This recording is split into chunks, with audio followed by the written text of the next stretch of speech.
de vida es vacunado, y antiguamente se hacía un refuerzo cada 10 años, ¿ok? A partir del 2014 en adelante se comprobó que la vacuna confiere inmunidad de por vida, así que si tú te vacunaste a tu año de edad, tienes inmunidad, ¿ok? O a cualquier época de tu vida que te hayas vacunado. El detalle está que tengas tu comprobante de vacunas que certifique que la recibiste.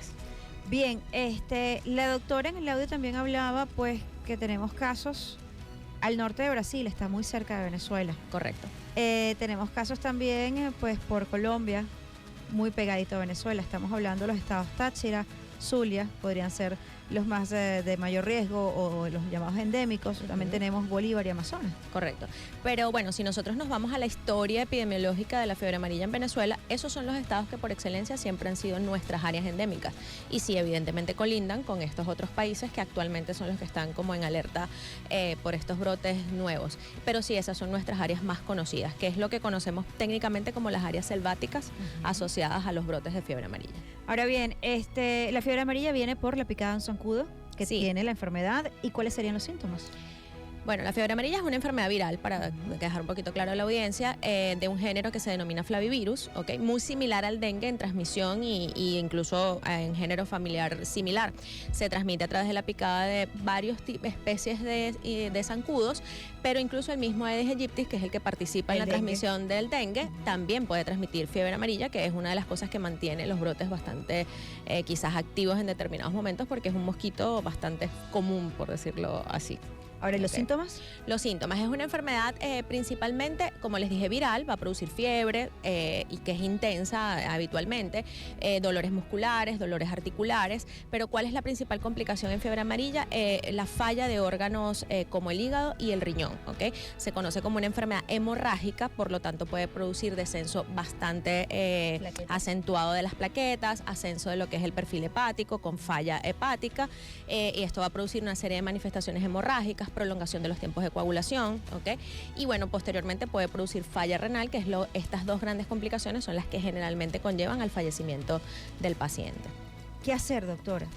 Si estos síntomas se tienen, el venezolano en gran medida tiende a no acudir en primera instancia al médico, sino por el contrario, llamar a la abuelita, llamar a la tía, o sencillamente, yo recuerdo que mi mamá en algún momento dijo esto y vamos a darle al muchacho esto, o me tomo yo aquello.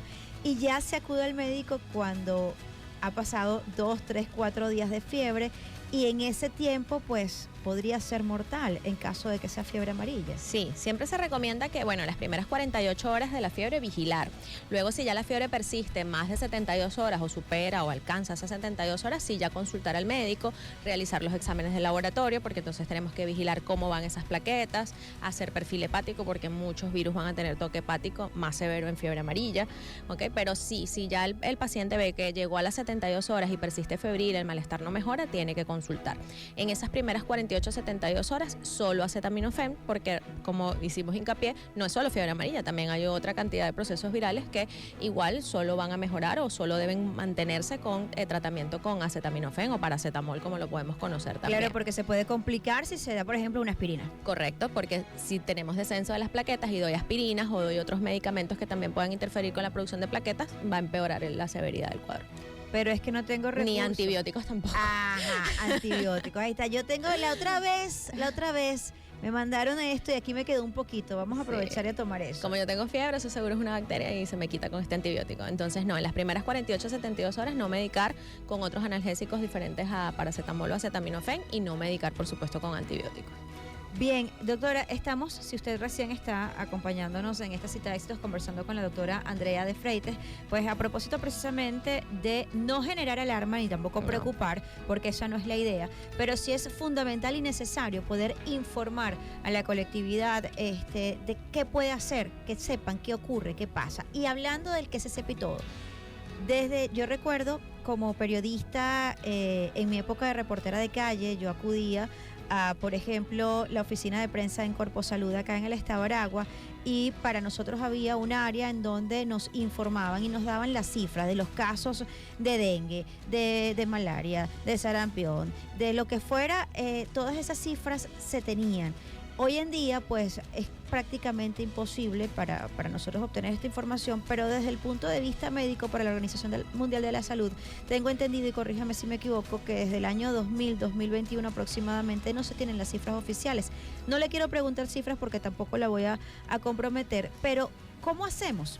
¿Cómo hacemos para poder manejarnos? ¿Cómo hacer para poder, porque en la medida en que mayor conocimiento tengamos, mayor herramienta y capacidad tenemos para reaccionar, para manejar los protocolos de atención, de seguridad, en fin? Sí, evidentemente desde el 2021 son las últimas cifras oficiales publicadas de fiebre amarilla. O sea, hasta los momentos y desde el 2021 para acá no se reportan casos de fiebre amarilla en Venezuela, ¿ok? Obviamente no conocemos la realidad quizás, hay áreas endémicas que posiblemente han reportado, eso no lo podemos hablar o no lo podemos saber a ciencia cierta, por decirlo así. Pero en la vigilancia epidemiológica siempre es muy importante conocer dónde están los casos, porque si vamos a dónde está el caso y hacemos todas las medidas que deben hacerse de vigilancia epidemiológica, disminuimos la posibilidad de que los brotes puedan aumentar.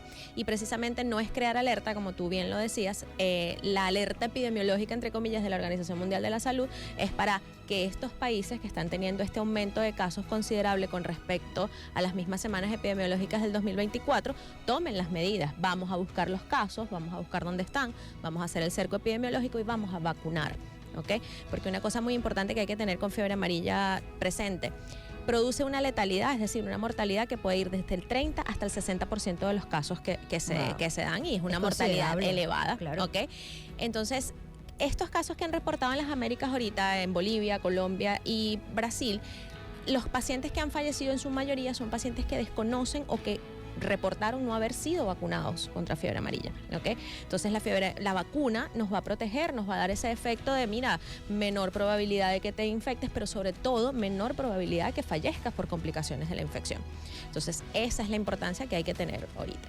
Y bueno, fundamental entonces, precisamente de allí la importancia y la necesidad de poder tener la información real, acertada y por supuesto oficial, ¿no? Para no caer en especulaciones, porque en la medida en que los ciudadanos estén informados y nosotros en el caso de los periodistas podamos contribuir a informar, a educar a la sociedad, pues vamos a poder disminuir los riesgos de contagio, de enfermedad y por supuesto de fatalidad. Gracias, doctoras, por acompañarnos en esta cita de éxitos.